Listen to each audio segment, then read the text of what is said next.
However, Moro swiftly kills this warrior with a single blow before he can react. Right through the boy's stomach. Right through.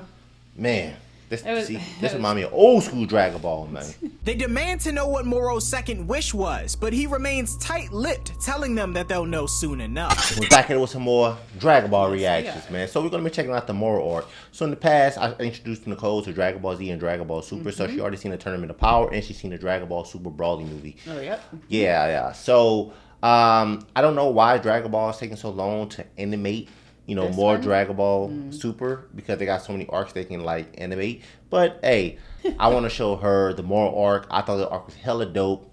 I already seen it. It was hella dope. Honestly, it was like one of my favorite arcs. And if they ever animate this, this is going to be it's going to be dope. It's going to be extremely dope. But we definitely looking forward to checking this one out. Let's dive right into it. The Moro arc takes place after the events of the Tournament of Power and encounter with Broly. Sometime after, Goku arrives at Capsule Corporation to train with Vegeta and the Gravity Training. Vegeta inquires about Ultra Instinct, and Goku shares that he hasn't been able to activate it since the tournament. He expresses that continual rigorous training is necessary if he intends to use it again, and unexpectedly, Bulma interrupts them, requesting their presence outside. She informs them that Hercule had called, as a mysterious gang is attempting to kidnap Buu, and utilizing his instant transmission, Goku takes off while Vegeta opts to fly. At Hercule's house, a sleeping Buu is being forced into a spaceship by a powerful creature. Hercule tries to thwart their attempts, but is unsuccessful. Goku and Vegeta arrive, catching the attention of the lead kidnapper, Miris. Recognizing the two, Miris is interrupted by Goku, who begins to attack the other kidnappers in the group. Left with no option, Miris uses his stun gun to incapacitate Goku and Vegeta, instructing his men to bring them along, and he'll explain the situation at their headquarters. Later, Goku regains consciousness and encounters Jocko on the Galactic Patrol HQ spaceship. He just knocked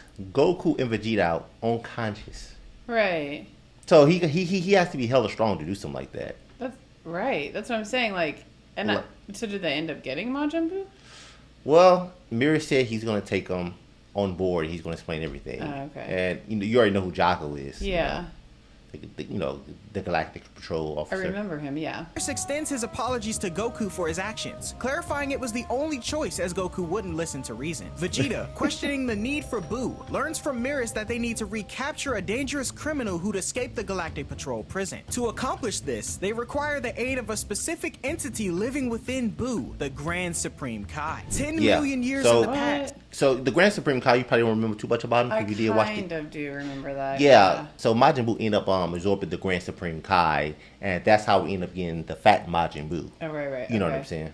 The Grand Supreme Kai and South Supreme Kai confront Moro, a formidable foe who hurls comets at them from the cosmos. Harnessing his unique abilities, Moro drains life energy from a neighboring planet, annihilating its ecosystems and inhabitants, and manifests a potent energy orb, which he consumes. Gaining immense power, he releases an energy onslaught on the Supreme Kais, who openly admit their inability to win. Observing from a distance, the Galactic Police witness the devastating battle, and recognize Moro as the destroyer of 320 planets, admitting their inability to apprehend him, and choose to entrust the task to the Supreme Kais while maintaining a safe distance. In a desperate move, the Grand Supreme Kai expels all his god power to seal Moro's magical abilities, utilizing a perilous technique known only to him, the Kai Maltaru. This renders Moro vulnerable, allowing the Galactic Patrol to incarcerate him until his recent escape. In the present, Miris narrates this historical event to Goku, Vegeta, and Jocko, emphasizing that even stripped of his magic, Moro retained formidable power and was sentenced to death. However, no entity was powerful enough to actually execute the sentence. Moro, likely having regained some of his magical prowess, needs to be stopped with the intervention of the Grand Supreme Kai, who's now a part of Buu. Vegeta informs the group of Buu's slumber, and attempts to wake him are futile as the Galactic Patrol members are thrown into one another. Goku volunteers to assist in apprehending Moro, and Miris tells him and Vegeta that rumors of the two of them have spread throughout the cosmos, as they're supposedly quite powerful. Goku begins to explain to Miris that yet another Saiyan was discovered recently, while Vegeta continues to think about how Miris was able to get the drop on both him and Goku on Earth. Goku and Vegeta are briefed by Miris and the Galactic King, and are temporarily inducted into the Galactic Patrol with strange outfits, although they refuse to wear them and instead opt to bearing the Galactic Patrol symbol on their gi. Suddenly, the Saiyans notice a group of Galactic Patrol members running down the halls and are informed that the Macaroni siblings are committing crimes again. Mirrors offers to stop them on his own, but Vegeta insists on tagging along as he's curious to witness Mirrors' capabilities. The Saiyan pair, Jocko and Mirrors head off, and on like planet they're worried about Jung, it the for siblings sure. are in the middle of a heist, being pursued by local enforcers and the Galactic Patrol. It's discovered that the group are attempting to steal Blue Aurum, a fuel source which, in the wrong hands, could build a bomb powerful enough to destroy a planet. After a series of confrontations and pursuits involving sabotages and escapes, the siblings are finally apprehended with the help of Goku, Vegeta, and Mirrors. However, Vegeta senses a concealed power in Mirrors, who denies such allegations and admits his inability to capture Moro single-handedly due to Moro's boundless and growing strength. Vegeta knows. Vegeta's like, he can sense the power. Something's up, bro. Yeah, they can tell. Bro,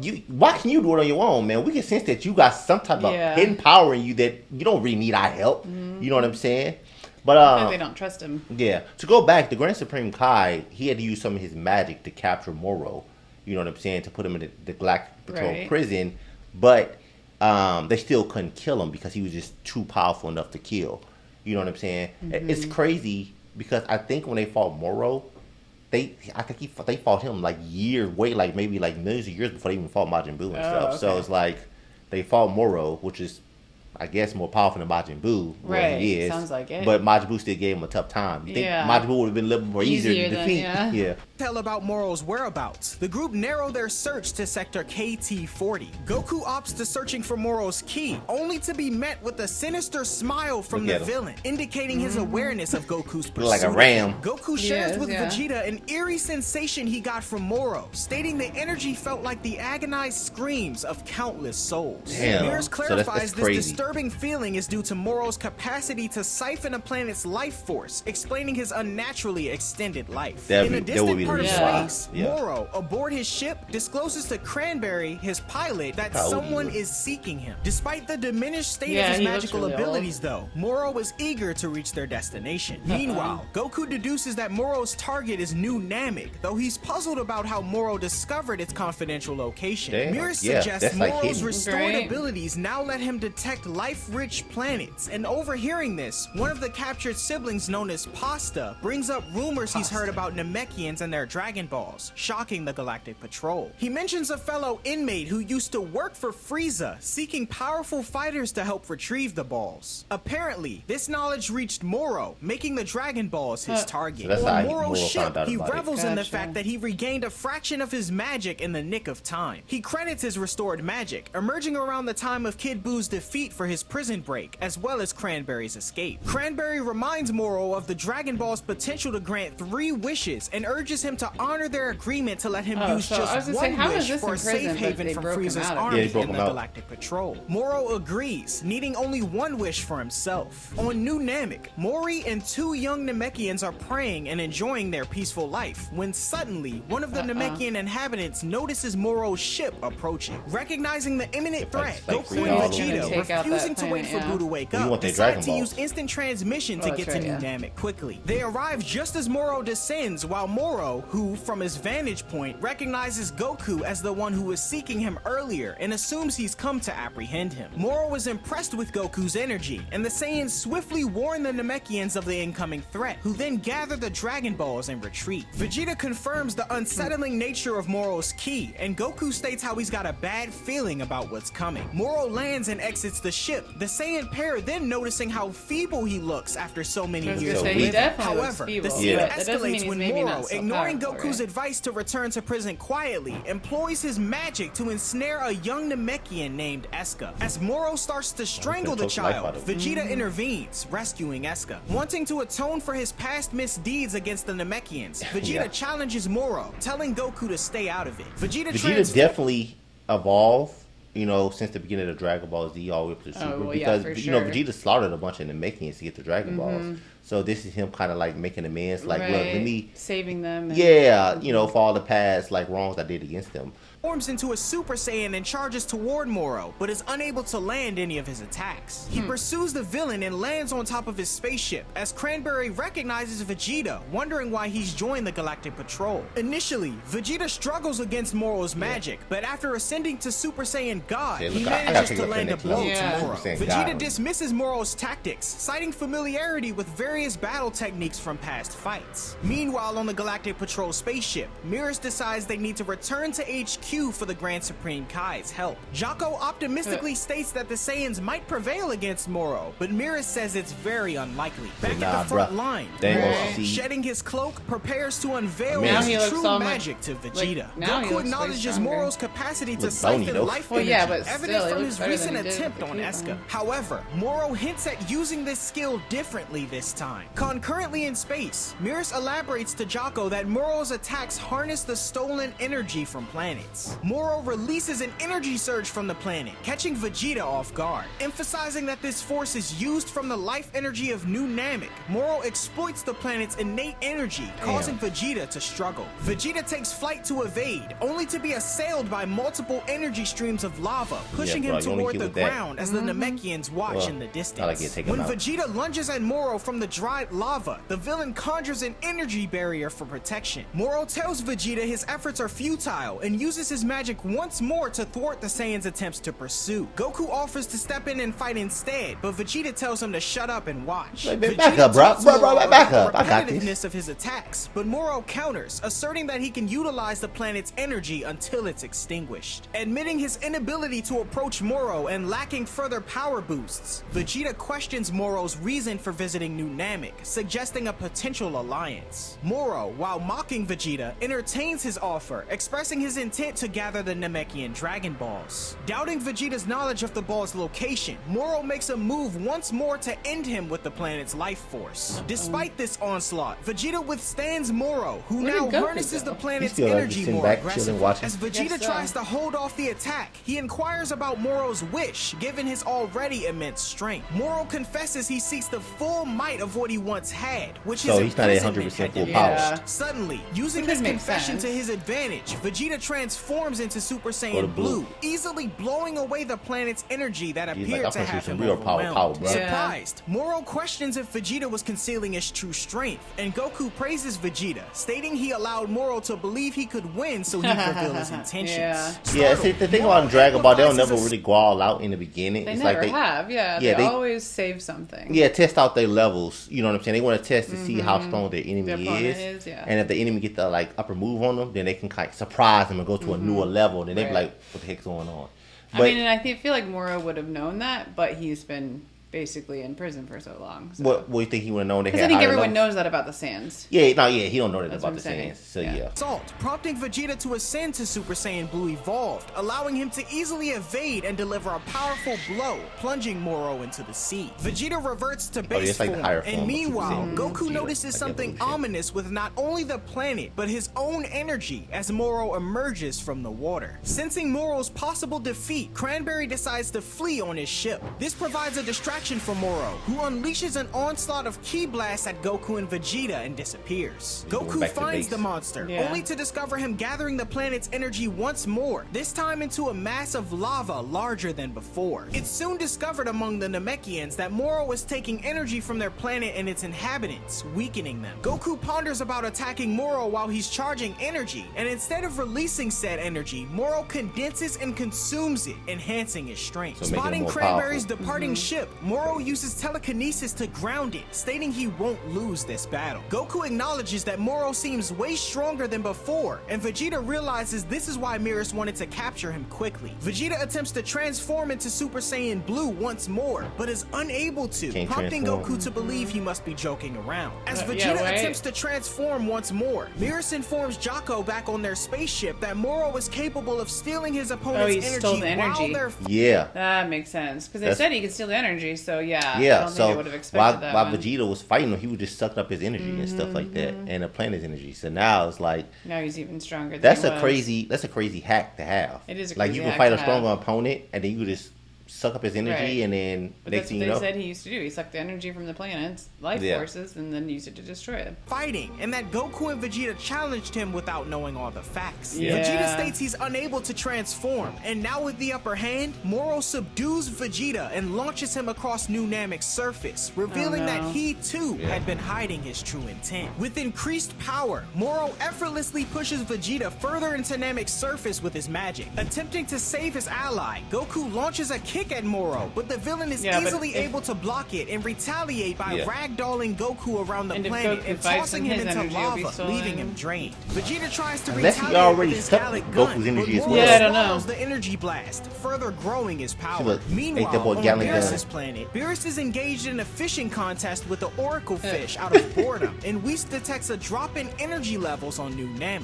Whis brings this to Beerus' attention and inquires if he intends to let the events unfold. Beerus nonchalantly consents, inciting the planet's lack of interesting food. Back on New Namek, Goku attempts to use his transmission to return to the Galactic Patrol with Vegeta, but it fails due to his depleted energy. Suddenly, Moro strikes them with a massive energy blast, creating a crater, and remarks that such formidable foes were rare in this era, except for the Grand Supreme Kai, who had stolen his abilities. Moro swiftly lands and crushes Goku's stomach, then seizes him by the neck along with Vegeta thanks to his magic. With a final remark on how the Saiyans will allow him to grow even more powerful, Moro saps the remaining energy from Goku and Vegeta, leaving their seemingly lifeless bodies to the dust as he consumes his new meal and grows even stronger than he imagined. He looks different now. He looks more muscular, With the battle concluded, younger. Cranberry returns and tries to convince Moro that he never tried to abandon him, although Moro catches him in his lie. Cranberry employs his scouter to pinpoint the villages on the planet, each holding a Dragon Ball. However, Moro has no need for it, as he can sense the Namekians himself. As Moro heads toward the nearest village, Cranberry inquires if Goku and Vegeta are dead. Moro dismisses them, stating that those who are energy drained will meet their demise naturally, and the two depart in their spaceship. Soon after, nearby Namekians rush to Goku and Vegeta, rescuing them as they're barely breathing. On Earth, an irate Bulma, realizing it's been a week since Goku and Vegeta's departure, deduces the Galactic Patrol's involvement after questioning Hercule. She decides to visit her sister, Tights, to use her communicator to contact Jocko. Meanwhile, at Galactic Patrol HQ, Mirrors returns to find Boo awake and goes to meet him. Jocko receives a message and eventually contacts Bulma, who requests a ship to be sent her way. She wants to go see Moro herself, but Jocko hastily ends the call without giving a definite answer. Later on Namek, Mori watches over Goku and Vegeta, who have slightly recovered thanks to Eska's healing abilities. They learn they were unconscious for 3 days, and while they were resting, Moro attacked 3 villages and acquired their Dragon Balls. Suddenly, they sense Moro's power surging as he assaults another village, tossing Namekians into the surrounding flames and eliminating them one by one until someone gives up the Dragon Ball. Goku regrets his inability to teleport and assist, but Mori mentions they have one last resort, Namekian assimilation. This is the technique Piccolo did with Kami, as dozens of strong Namekian warriors from each village combine to create a formidable warrior who rushes in to confront Moro. However, Moro swiftly kills this warrior with a single blow before he can react. Right through that boy's stomach. Moro that is crazy. Look at that. Right through that boy's stomach.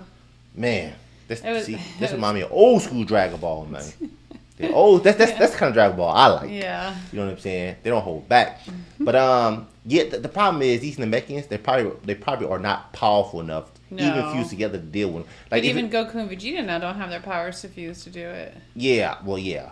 If maybe if the Namekians was like strong, like Piccolo strong, and all of them came together, then they would have definitely the warrior, stating he was gone before he could even see his face. I mean, Mori is deeply distraught over the loss of their last hope, the Namekian savior. Vegeta observes that Moro seems to have grown even stronger during their unconsciousness and regrets that they've been reduced to hiding. Goku inquires about how Moro was able to locate the Dragon Balls, and Vegeta explains that Moro is tracking the key of the Namekians, much like how Frieza did in the past. Goku states the final Dragon Ball should be safe for now, and suggests that the surviving Namekians temporarily evacuate the villages and conceal their energy to elude Moro's detection. Meanwhile, trampling over deceased Namekians at Moro's hands, Cranberry searches for the Dragon Ball within the houses but struggles to find it. Moro directs him to a specific house, and Cranberry quickly locates it. He queries Moro about his ability to pinpoint their location, but Moro remains silent, indicating another Dragon Ball in the distance. Meanwhile on Earth, Dende senses a grave disturbance on his home planet. Piccolo, feeling the same concern, joins him on the lookout and speculates whether it has any connection to Goku and Vegeta, who had left Earth a few days ago. Moro continues his pursuit of the Dragon Balls, now So in he has possession of six of them, Yeah. as he heads toward the final one's location. Goku It's and like one Vegeta of those sends things like, if you're in the mech and you don't want them to have the Dragon Balls, why don't you just destroy the last Dragon Ball? Like, Well, that's what because they probably want it. They probably don't want to do that because then you can't ever get them back, Well, right? no, they create the Dragon Balls. Oh, I They see can what just create you're another saying. batch. Yeah. I mean, it'd probably be hard to do, but Maybe it's not that easy. Yeah. you know, it's not that easy. But it's like it's better than having this I know what you mean, maniac yeah. I getting don't it know. and wish for like Yeah. something crazy. That's what I would have did if I was in that situation. I probably would have just destroyed it. But Moro approaching their position, and with surprise, Vegeta notes that Moro must be able to sense the Dragon Balls directly. With limited options, Goku decides to get dressed and confront him, although Mori points out he and Vegeta nearly died last time. Vegeta Right. follows, but pauses to inquire about Mori's feelings towards him regarding his past involvement in wiping out Namekians. Mori acknowledges that the memory can't be erased, but assures Vegeta that they only seek peace and the preservation of the planet. Vegeta so joins say, look, bro, Goku look, man, and we know what instructs you him did We're in to the not gonna past. forget it, but we're not gonna. We're just We're not gonna looking hold at it against you. at the moment. Yeah. yeah, because like we just want peace, and this Right. guy's a huge threat. So, Right. but yeah, it's kind of crazy that Vegeta is thinking about that. Like, man, like how do y'all feel about me? cares now. Yeah, he cares. Yeah. Yeah, you know, he's evolving.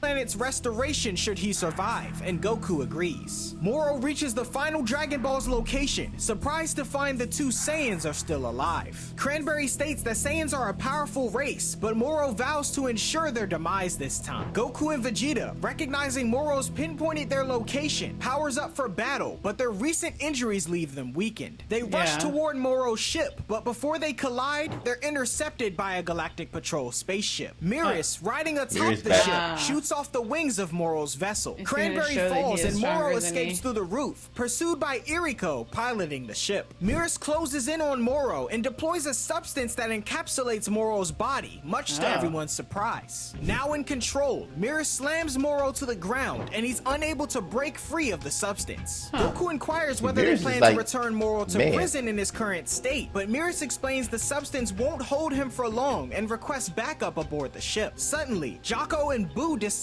from the ship with Boo still asleep. Jocko explains that Boo woke up briefly but experienced motion sickness during the journey, rendering him unconscious again. However, Boo eventually awakens and Jocko informs Vegeta that Boo can now seal Moro's magic thanks to the Galactic Patrol's hypnotist, which had rekindled the Grand Supreme Kai's memories within Boo. Upon seeing that's the reason Moro, why they Boo want Boo to recalls fight him him. as if he were the Grand Because he uses Supreme magic. Kai and becomes enraged by the number of his friends Moro had killed in the past. Moro, enraged with seeing the Grand Supreme Kai once more, breaks free from his confinement and prepares to battle Boo. With his Yeah, anger it's gonna be Boo continuing and to Moro. boil, Boo lets out a furious cry and charges at Moro, who conjures a wall of fire from the ground. However, Boo effortlessly gets past it and delivers a powerful blow to Moro's face, Look at Boo, look at surprising Boo. Goku and Vegeta. Moro punctures Boo's stomach, believing he's won the fight, but Dang. Boo's No. regenerative Oh, we know Boo abilities give regenerates. him the Yeah. upper hand as he flings Moro into the air and launches a barrage of ki Imagine blasts having at a him, body like impressing Boo, onlookers Right. with his It's strength. like this Moro big old, attempts almost the like energy jelly absorption body or technique he something. used Yeah. on the Saiyans, but But even Boo when he was a kid, continues Boo to still had dominate. this when he was Vegeta small. points out to Right. Goku that Boo's energy isn't diminishing and that Moro's absorption doesn't seem to affect Boo the way that it did then. crazy. Feeling Right. hopeful, Goku declares Boo can finish this, and Moro inquires about Boo's abilities, but Boo simply laughs in response. In the ongoing battle, Boo maintains the upper hand against Moro, displaying a clear advantage. Moro's ki attacks prove ineffective against Boo, thanks to Boo's distinctive body structure and regenerative abilities. Goku, who's observing the battle, notes that despite not seeing Boo fight for a long time, he seems even stronger than before. Miris wonders if this Yeah. newfound I think strength might be Boo gets related to the stronger over unlocking time. of Boo's potential after his recent memory restoration. And Moro, meanwhile, having been thrown against a nearby rock, becomes infuriated, believing that he would have never been defeated if he had access to his full power. Boo taunts him, referring to him as weak, Weak. and sprouts 4 additional arms from his body, then charges at Whoa, Moro look out. and relentlessly pummels him into the ground. Goku is astonished at Boo's dominance, but Miris remains concerned about potential tricks Moro might have up his sleeve.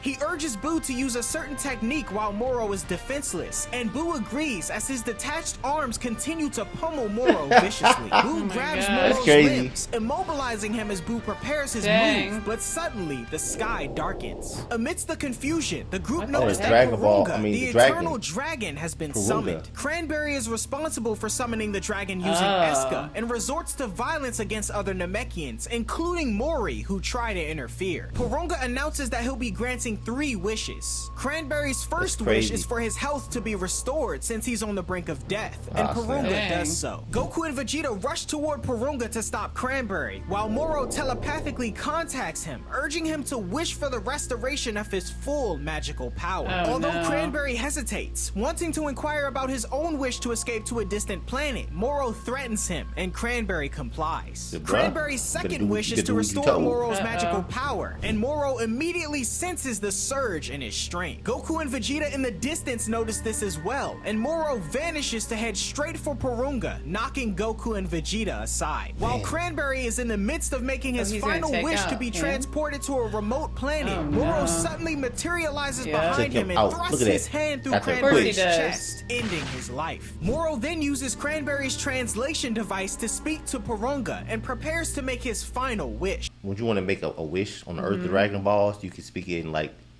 English language, well, the native language. Okay. There, on Namek, they speak Namekian language. So if you can't speak Namekian language, you can't really Gotcha. translate it to Porunga. Okay. So it's pretty like interesting how like they came up with a device that To, can like, translate. translate, What, yeah. Jocko and Boo board the spaceship piloted by Iriko, making their way toward Moro. Moro's second and final wish is granted, and Porunga vanishes as the Dragon Balls scatter across New Namek. Goku and Vegeta arrive at Moro's location a moment too late, surrounded by the lifeless bodies of Namekians. They demand to know what Moro's second wish was, but he remains tight-lipped, telling them that they'll He's not know gonna soon tell them. enough. Yeah, I was gonna Just say, as the I'm Galactic sure it's Patrol not good, arrives, that's Moro obvious. bids his farewell and conceals his key to escape undetected. Boo uses his powers to heal Eska, but cannot revive the others who have perished. At that moment, the planet begins to tremble as Moro initiates the process of draining all the energy from it. Suddenly, Boo returns Goku and Vegeta to their full strength, but when Goku turns to express his gratitude, he finds the Grand Supreme Kai standing in Boo's place. The Grand Supreme Kai explains that until Moro is defeated, he will temporarily swap places with Boo, and they can still Interesting. save New It's pretty Namek cool if how they they hurry did and that. confront So we Moro see it together. Yeah. Goku prepares to use instant transmission as he, Vegeta, and the Grand Supreme Kai teleport to face Moro. Mira's hopeful that the trio can finish him have off. faith As in Moro Jesus. continues Yeah. draining energy from both the people and the planet of New Namek, Miris, Jocko, and Eska make their escape aboard the Galactic I was gonna say, I feel Patrol like you gotta spaceship. leave before you get Meanwhile, drained. Goku and Yeah. Vegeta in their Super Saiyan Blue form, alongside the Grand Supreme Kai, materialize at the edge of Namek's 301. atmosphere. They charge toward Moro together, but find themselves striking an afterimage. They attempt 2 more times and fail, realizing that Moro's actual You gotta body leave there. isn't present, leaving them Yeah. puzzled about the source of his energy This was part of absorption. his The Grand wish. Supreme Kai spots Moro nearby, prompting Goku to charge in once more. However, Vegeta stops him, cautioning that Saiyans can't survive in the vacuum of space. Yeah. The Grand Supreme Kai decides to confront Moro alone, but Yeah, they can't breathe in space. Well, they are in space right Right, that's what I now. was gonna say. So it must be like a different. I Maybe don't- because they were kind of still in the atmosphere of Namek Yeah, or someone in something, atmosphere. 'Cause- versus free space. I don't No, know. because a while back ago, when Goku first fought Beerus and he became a Super Saiyan God, he was fighting him in space, and I thought that's where he was at, but I'm guessing he wasn't like high enough up in space Oh, I see what you're saying. or something like that. So I'm guessing it's like the exact same scenario. They're not high enough up or something like that, or maybe they just can't breathe in space too long. I Yeah. don't know. finds himself unable to pose any challenge as Moro effortlessly deflects and counters all his attacks, now having more of Namek's energy fueling him. Moro strikes him forcefully, sending the Kai deeper into space as he pursues him, out of Goku and Vegeta's sight. Meanwhile, Miris receives word from Iriko that Moro and the Grand Supreme Kai have left Namek's orbit, prompting them to prioritize helping Goku and Vegeta first. In space, the Grand Supreme Kai continues to valiantly battle Moro, though he's clearly outmatched. Yeah. Moro taunts the Grand Supreme Kai, stating his doing powers better when he no was in longer Majin Buu's trouble body. him, but the Kai prepares to use his magic sealing technique once more. Confident, Moro tells the Kai to unleash his attack, but he remains motionless, confirming Moro's suspicions that he now lacks the power to unleash the sealing spell at all, a fact the Kai confirms. Meanwhile, Damn, Goku they states can that Moro's do it. growing Yeah. stronger, and suddenly, the Galactic Patrol appear and the group take off to pursue him, along with the Grand Supreme Kai. On board the ship, Goku Goku questions why the Kai was unable to use the sealing technique, and Mira states it must be due to the splitting that Buu underwent long ago. Because the good Buu inherited the physical appearance of the Grand Supreme Kai, Mira's hypothesizes that in turn, his god power was transferred to the evil Buu instead. Goku is surprised that Kid Buu actually had god power within him, and meanwhile, the Grand Supreme Kai continues to get pummeled in space by Moro. Moro taunts the Kai and delivers a powerful kick that sends him hurtling further into space. Upon crash landing, the Grand Supreme Kai's latent memories are unlocked, revealing a vision of the past when Goku defeated Kid Buu with the Spirit Bomb, and realizes that when he was killed, his power vanished along with him. Moro was able to view the memories as well, and revels in the fact that no one in the universe could possibly defeat him anymore. Back on Mira's ship, Vegeta acknowledges that their only option now is to rely on sheer brute force rather than deception. As the ship approaches Moro's location, Mira's questions the Saiyans on if they can guarantee they're more powerful than Moro. Like how Vegeta he confidently says asserts that aside from Moro's rely on magic, sheer their brute force, superior but they don't have enough sheer brute force, I feel like. Yeah, they don't. I mean, if they transform, he'll just suck their energy. So it's like interesting. You can't use I gotta think of something you can't else. use power blast. Right. You got to use, I guess, your hands, your feet. That's what he's saying, yeah.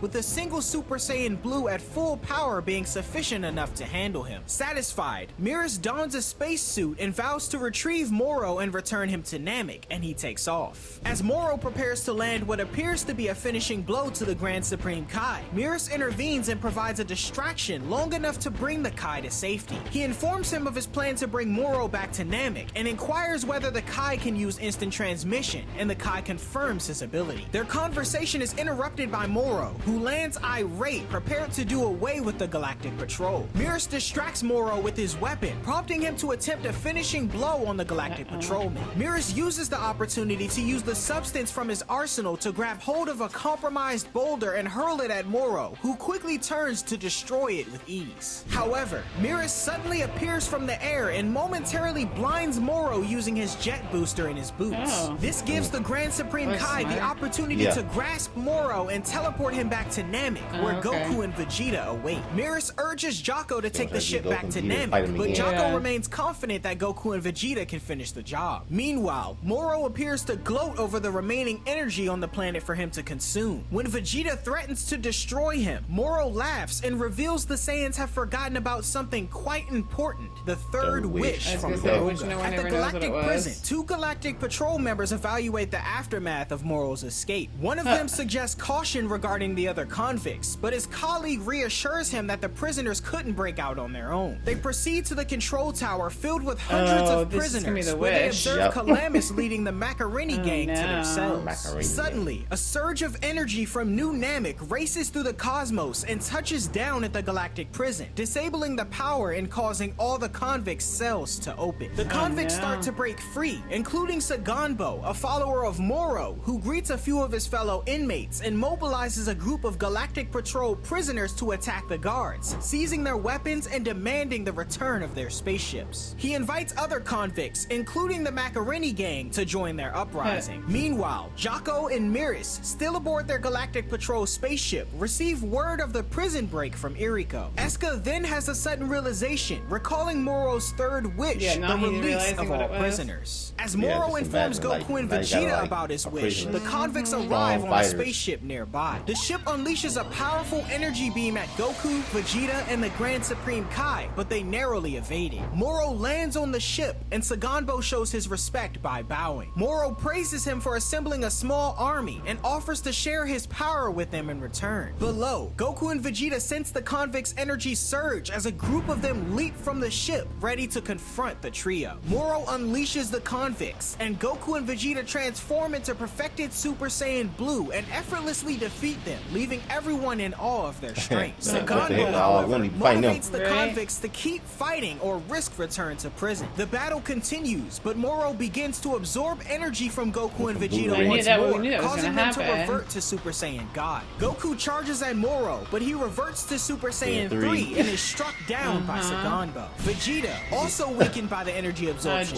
struggles, as does the Grand Supreme Kai due to his previous battle with Moro in space. abilities. Goku and Vegeta, now in their Super Saiyan form, continue to fend off the convicts while Goku questions Moro's motives. Moro explains that he aims to create an ideal galaxy where he can consume planets as he pleases. He despises the idea of preserving peace and believes that such individuals should be eradicated. Goku and Vegeta then unwillingly revert to their base forms, drained of their max power. It seems like he wants to basically be God.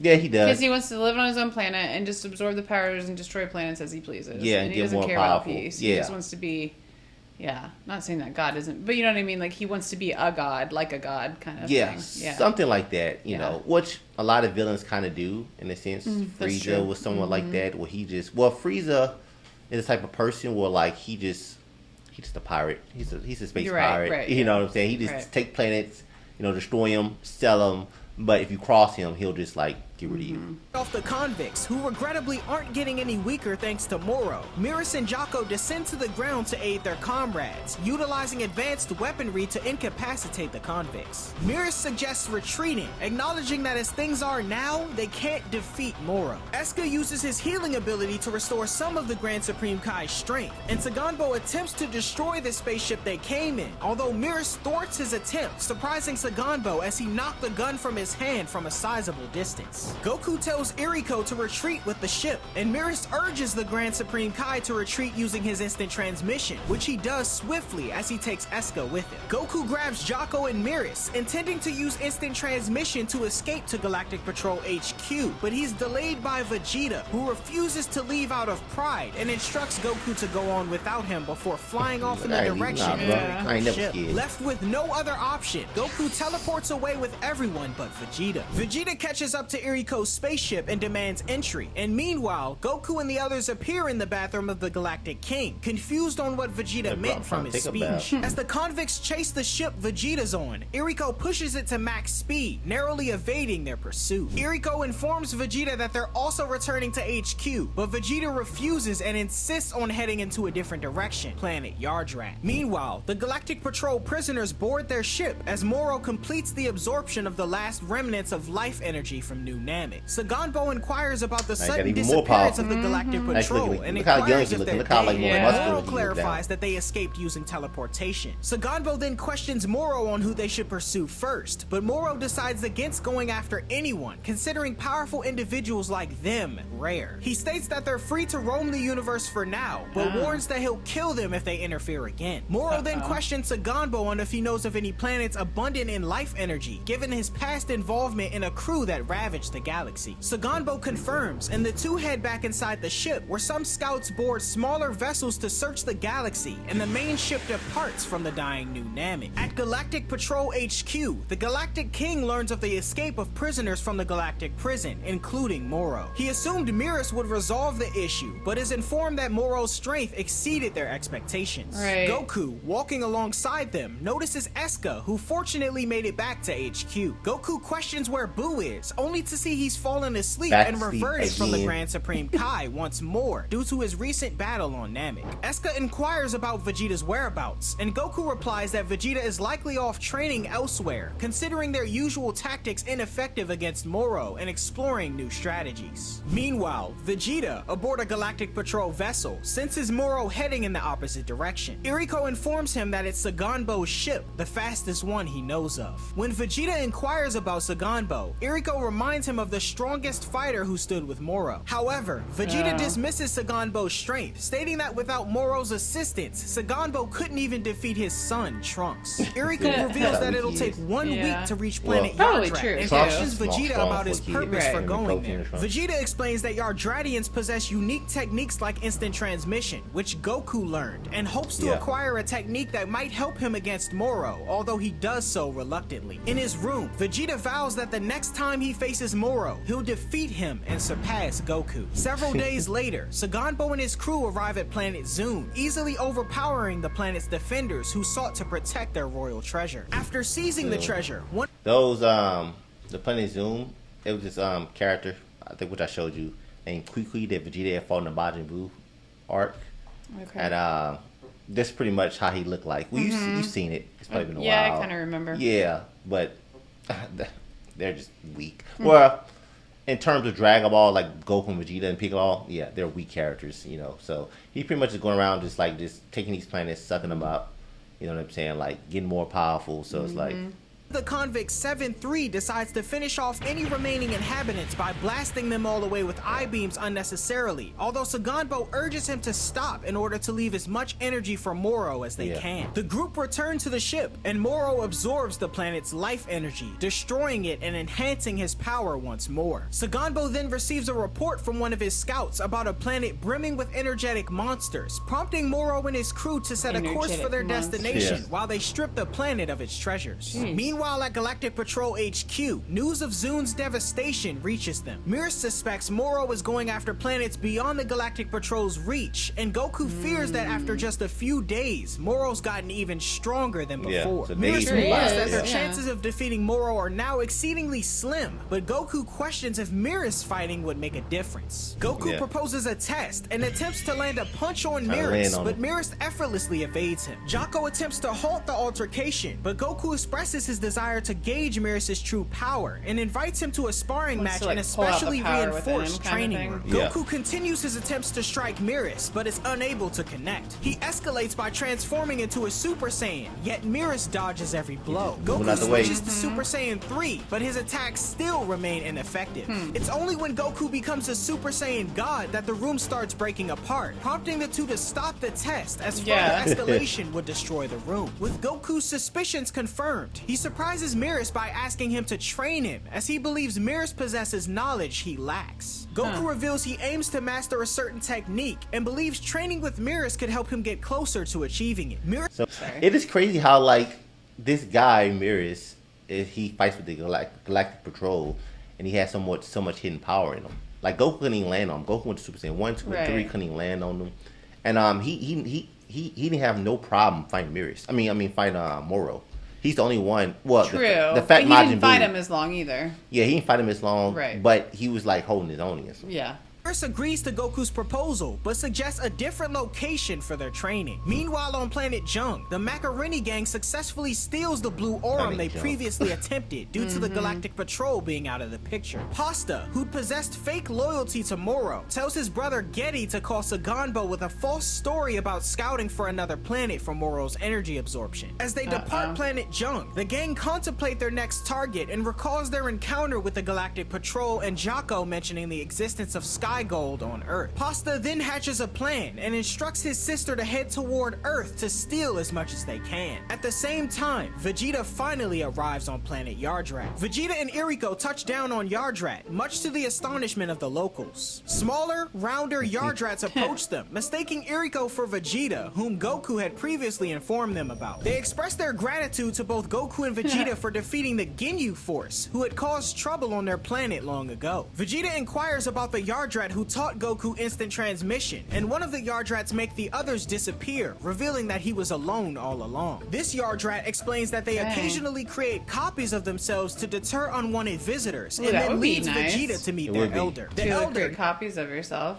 Yeah, it definitely would be. The planet Yardrat, which he said, that's when Goku learned instant transmission. That was doing like before the Cell Saga, after the Frieza Saga. Okay. And they have magical abilities they can teach people how to do. So Vegeta's pretty much going there, you know, seeing what can he learn from this race of people. That's crazy because the Yardrats, we thought that they were these pink looking guys because during Dragon Ball Z, they was like pink, which is you can see in the right. Yeah, but now it's like they like different races. You know, they the Yardrat race, but it's like different like kinds of people. Yeah, in the Yardrats. So that was pretty cool that they did that in Dragon Ball Super. Pabara mistakenly believes Iriko is Vegeta and proceeds to converse with him, although he's soon corrected. Vegeta clarifies the situation to Pabara, expressing his desire to defeat Moro and hoping to acquire a new technique. Pabara, however, informs Vegeta that Yardratians focus only on a single technique called Spirit Control, as they're a relatively weak race. They demonstrate some of these abilities, including instant transmission, multiform, and gigantification, which involves manipulating their own spirits to shift, split, and grow. The Elder states that should Vegeta study how the spirit functions, he'll be able to do the same, and Vegeta expresses a desire to learn spirit control. A few days later, Goku and Mirrors embark on training on another planet. Meanwhile, time passes at the Galactic Patrol HQ, and with Goku, Mirrors, and Vegeta absent, the Galactic King suggests recruiting new special members for the Galactic Patrol. He inquires with Jocko about Piccolo, the warrior from the Universe 6 tournament they'd attended in the past. At the lookout, Piccolo attempts telepathic communication with someone on New Namek, unaware of the planet's destruction by Moro, but wary that something awful has happened. Meanwhile, the Macaroni gang arrives on Earth in search of Blue Aura. Piccolo senses their approach and informs Dende. However, Piccolo doesn't seem worried as he states their energy signatures are weak.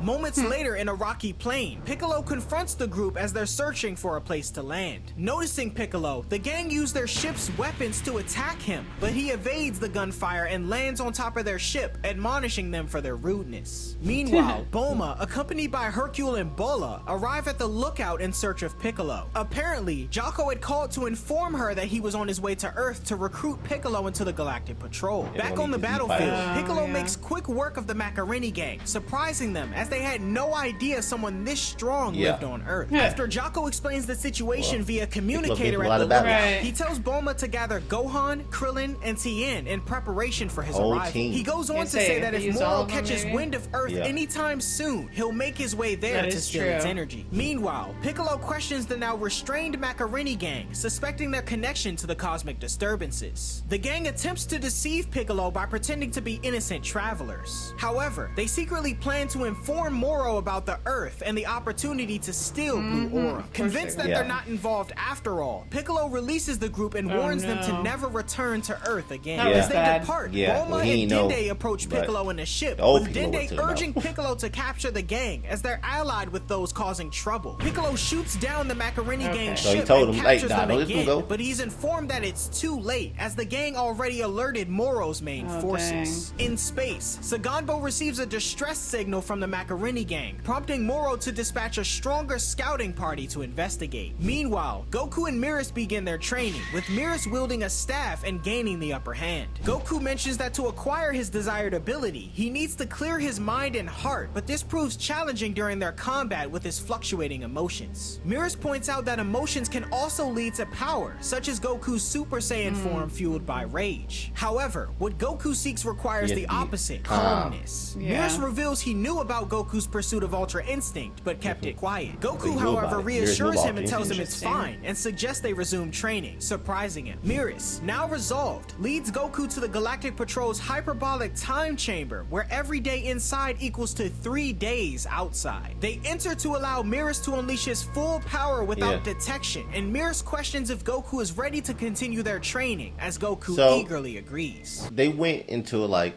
a different time chamber, like the one in on Lookout on Earth. Right. One day is a whole year. One day, well, one day in the outside world is a whole year into the time chamber. But this was only like one day in the outside world is 3 days. So it's like it's okay, but it's not gonna really like the same. Yeah. Lookout, Bulma briefs Krillin on the current situation and inquires about the whereabouts of Gohan and Tien. Krillin informs her that Gohan is attending a college lecture and will join them later, and Tien doesn't have a cell phone, making him unreachable. The idea of contacting Yamcha is funny how they brought say up, like he'll have a cell phone, anyone but can you can just respond, sense him Jocko and find him. expressing frustration about the lack of formidable warriors present. Eska, also aboard the ship, greets Dende. Jocko then informs Piccolo that he, Dende, and Eska are the 3 last surviving Namekians. Suddenly, Pasta, confined in a cage, voices his doubts about the group's chances against Moro. Jocko approaches and threatens him, warning that they'll soon return to prison. However, Pasta shocks Jocko by revealing that Moro's main force is on its way to Earth to rescue them. Simultaneously, a single ship carrying Shimareka, 7-3, and Yunba heads toward Earth. While discussing Earth's value, 7-3 states that it's in its development stage, based on outdated information from before they were incarcerated in the Galactic galactic prison. With Yunba hungry, they decide to make a brief pit stop Yeah, on a nearby maybe. planet. Back on Earth, Well, the it is Galactic dinosaurs Patrol from informs Dragonball. Jocko about the impending arrival of the 3 henchmen, particularly 7-3, whose name brings about fear in Jocko's expression. After sharing this vague information with the others, 7-3, no Jocko joke. prepares to leave, Apparently. but Bulma attempts to stop him. Piccolo questions Jocko about what they need to know regarding the approaching henchmen, and Jocko agrees to provide some insight before departing. Jocko explains that while all 3 henchmen are formidable, 7-3 is the most concerning. Meanwhile, Shimareka and Yumba are on a planet, indulging in a feast, while 7-3 confronts the planet's inhabitants. down. He uses his power-absorbing ability to steal their abilities and swiftly incapacitates them. At the lookout, That's Jocko crazy. continues So his you can kinda do explanation, what stating that Moro any does. ability 7-3 has stolen Yes, lasts it for is half Moro- an hour. He also Moral, Is absorbing the energy. he absorbs the energy and He's he just makes it more taking their powerful. But powers. he can like take their power and their technique. You know what I'm saying, and use it. So that's what makes him extremely dangerous.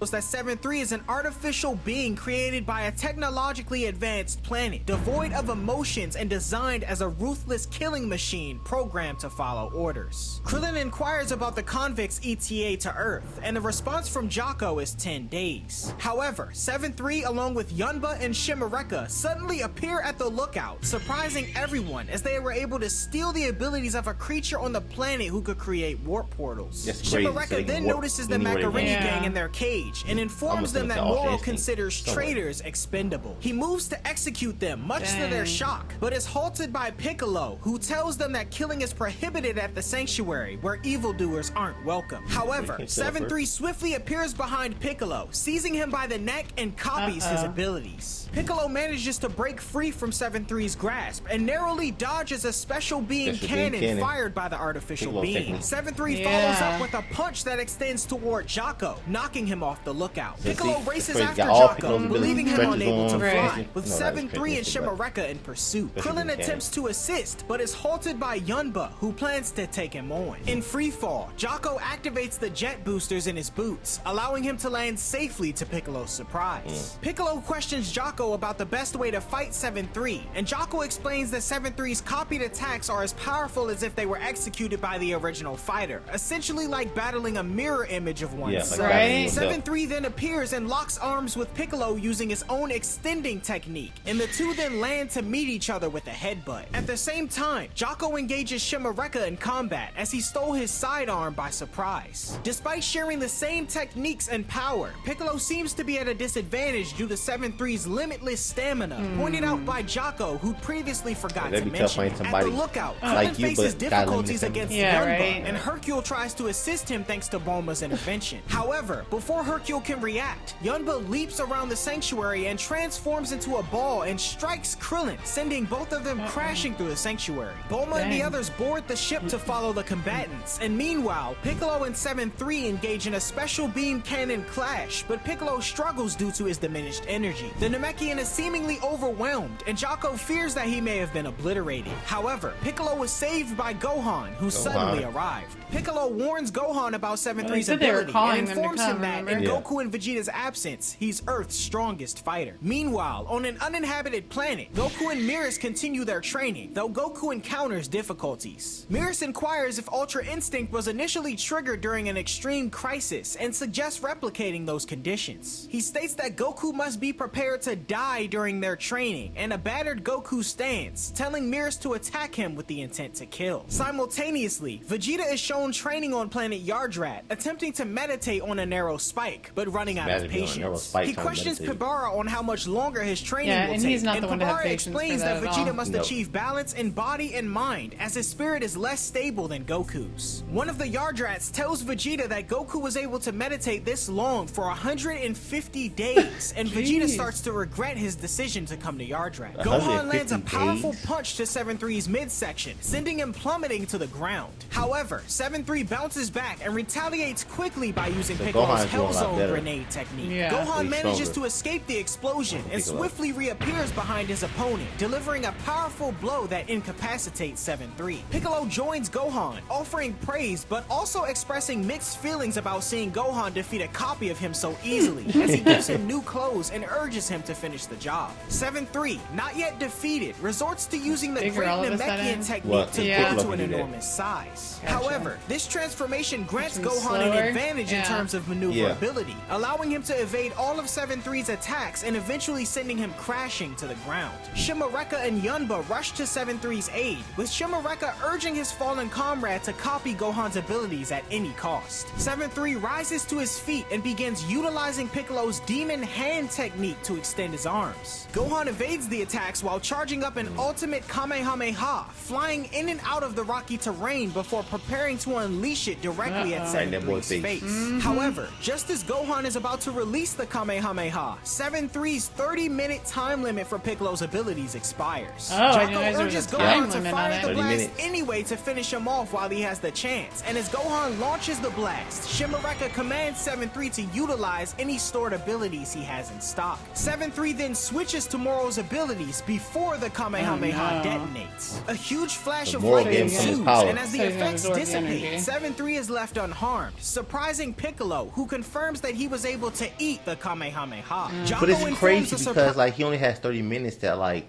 To use those powers. somebody's abilities, unless he had it, I don't know, in reserve. It's kind of I weird see how what they, you're saying, yeah. you know. Well, maybe you use it for 30 minutes, and if he hadn't used it yeah, yet, probably like right. non-stop or something like that.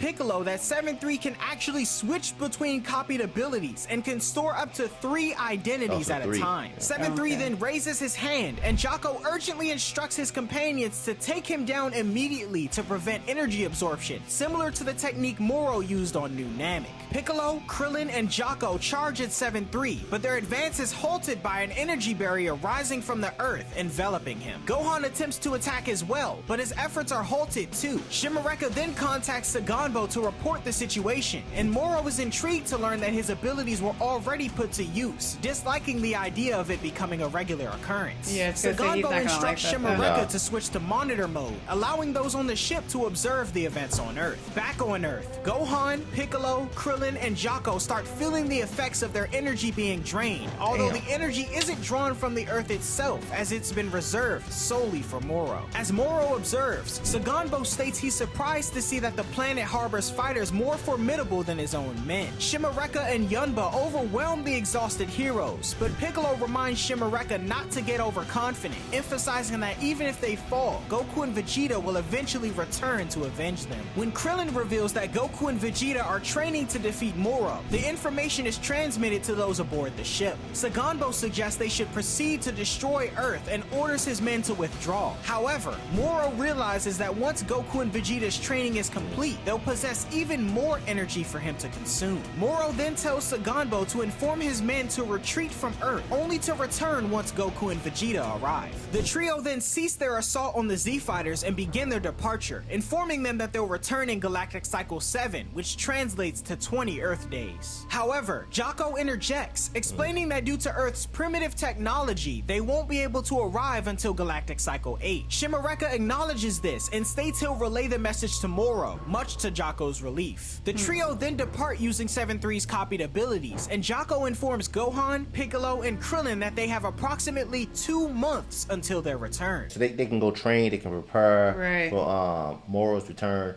So Moro's like, look, now don't destroy it. If Goku and Vegeta's out there training, getting stronger, Right. hey, that's more energy I can suck Right, up. You know what I'm saying? I'm trying to get exactly, more yeah. powerful. So this is pretty interesting. And then you have Goku still training Ramirez because he want to Right. become Ultra. He want to master Ultra Ultra Instinct. Instinct. And he's pretty much saying, look, man, like you reached it because you was like near death. You know what I'm saying? You got to be willing to die for it. I see what you're saying. You know, to reach Yeah. this. It's something like if you're near death Full or sacrifice gonna die or, yeah. or something like that, it triggers something within you. You know what I'm saying?